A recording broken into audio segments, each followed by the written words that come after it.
Okay, this is a Roswell bathroom. This is a beginning phase. When they did this tile in here, although it looks like a nice tile, it really isn't that great. It's actually glazed clay, what I call glazed clay. If you look at the edges here, which they did this bathtub area all wrong, but if you look at the edges here, it's brown. So this brown shows, and part of the reason they did it wrong is they should have used some type of edging material right here to where the tile comes up and meets that edging here and comes up and meets it here, and you wouldn't end up having that brown showing. But that brown's not a good idea, because if you ever chip the surface of this tile, you'll have a brown spot showing, and looks like dirt, and it's not going to be a lot of the grouts popping out. You know, it's just not a good job. These tile actually are, I think, about half an inch. It looks like a half an inch, or it started as a 1/4 inch, but it's just this large grout line. I don't particularly like large grout lines like that. It doesn't look attractive to me. The edge showing and all that stuff. You know, I'm just showing you this for the purposes of ideas and, you know, what to do and what not to do.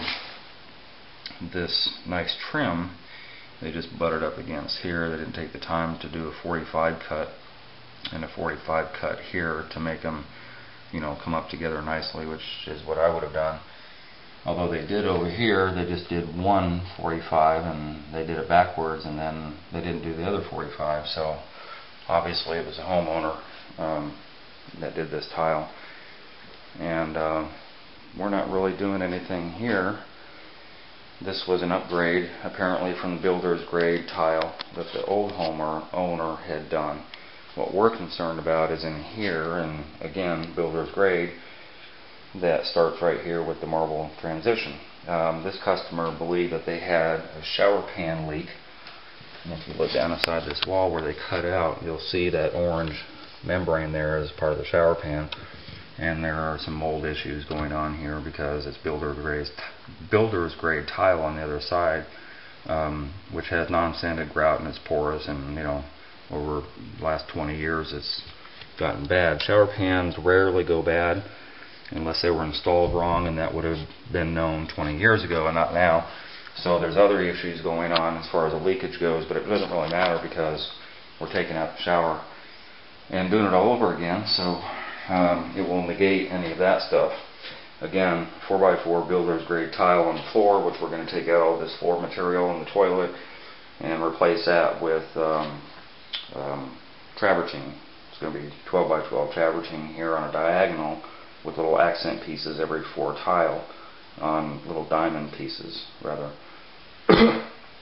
This tile coming off the wall will end up being base mold, you know, probably 3.5 inch base mold with a 1/4 round on it. So it'll look nice and done, and I think they're going to end up taking all this stuff at some other point. So this light colored travertine will actually stop here with a transition that we're going to use with some 1x1, and then eventually when they do this side, then they'll tear all that up and the new tile will butt up against that new transition that we're going to put there. Anyway, we have a nice, pretty large shower here, kind of average size, but again, builder's grade quality. They didn't take the shower up to the door jamb, which I always like to do. It's only about 4 inches from here to here, but that 4 inches along with this 4 feet gives you about another square foot or so of room in here, which matters to me. So we're going to take it up to the door jamb here and all the way up to the ceiling where the crown molding is. We'll take the tile and go all the way up. They're using an 8x12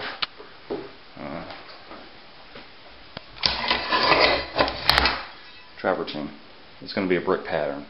So this brick pattern is going to extend from the floor all the way up to about this point here, and then we're going to do a nice border, or a transition rather, trim. I call it trim. I get all the verbiage wrong sometimes, but we're going to do a trim here. It's going to be around all the way about eye level all the way around. Either on this back wall or this face wall, we're going to do a niche, and the niche is going to be about 2 feet long by about 12 inches top to bottom. So the niche is where I like to do all the time because, you know, you don't have soap dishes and all that stuff and hangers. So the niche will be installed, the 12 by 12, or I'm sorry, 8 by 16 is going to be brick pattern. The customer is going to decide on what design they're going to do in the niche, but you know, it's going to pop, so it'll be nice. We're going to do 4 by 4 tumbled marble on the floor, which I usually always do. Up to the drain, we're going to pull the entire shower out. This is sandwiched sheetrock, which means there's sheetrock here, another layer of sheetrock on top of that, and then you have these mud caps that go on to cover that. Part of the reason you saw the mold on the other side is because of the sheetrock being used. This builder's grade tile with non-sanded grout. 20 years later, I can still get the grout out with my fingernail. So it's very, very porous, as is sanded grout, but sanded grout, obviously they're going to seal it, and of course we're using a much larger tile, a much thicker tile, sanded grout, and then the sealing will negate a lot of the moisture problems that they're having. It won't eliminate all of them, but of course I red guard the entire wall before I set the tile, so that's another process of elimination of the moisture. We're going to put in a new shower fixture, and what else we're going to do? I think that's about it. So just rebuilding the shower. They're going to try and use the old shower door. I'm trying to talk them out of it because, you know, you got an inch here and an inch here, and my tile is going to be flat on the wall, which will only be an inch instead of 2. So we'll see. But anyway, this is day 1, and this should take about 6 days, maybe 7, to complete this. Alright, we're only into day 1 here. In fact, all I do is take out the rails of the shower and, you know, the fixture cover and stuff like that. Really haven't done too much, but discovered the problem already. This guy had cut out a hole over here, hole over there, which I showed earlier, and down at the ceiling, thinking the pan was leaking, which I told him was virtually impossible after 20 years. But when they built this curb, they actually did the curb after. They didn't do the wall first, and or the curb first rather, and then the wall. I like to see my tile, when I do the curb first, I like to see this tile sit on top of it, so that you end up with a gap where the water is going to fall off naturally. And in this case, they did the wall first, and then they did the curb, and they didn't fill in this gap. This is a good 1/4 inch gap going all the way from left to right, and the caulking, if it's not done right, falls into that gap. I anticipate seeing a lot of wood rot on this curb, in addition to the wood rot that's down there, because of years and years and years of water seeping in there. So you can't get caught on the fact that, you know, because you have a leak, that it's coming from a shower pan. But they want to do a renovation anyway, so this is a good time to do it. Of course, if they didn't do a renovation, it's just a matter of filling that in really well, and that would stop any future problems. But it's relatively minor compared to if it were a shower pan. Anyway, so I'm going to get started on the demo. Okay, we are done with this Roswell bathroom. If you recall, this little wall here was opened up because the homeowner thought there was a leak in the shower pan, and I eventually found it over at the curb. You know, but the house is over 20 years old, so it needed a renovation anyway. There was white builder's grade tile on this floor and on the walls. So what we did, the floor was actually about 2 inches thick. Took a lot of stuff, a lot of concrete and everything to get this floor up. So we built it back up. We put this little transition strip, which is actually the theme in the whole shower, 2 rows of that to make it even with the new floor, but also because eventually the homeowner is going to redo this part of the bathroom, which has to do with the tub and all this tile. And in order to make a nice easy transition, we put that there. That can be taken out later if it gets destroyed during the demolition process, and it's not a big deal. All the cuts are really straight and everything, so anybody can come along afterward and either leave that or replace it or do whatever they want. As I said, the theme is throughout this little 1x1 tile. When we did the floor, did this on a diagonal and put this little 4-inch square in every corner of the floor. So it's a nice little accent piece. Put baseboard up in 1/4 round where that tile used to go up the wall 4 inches.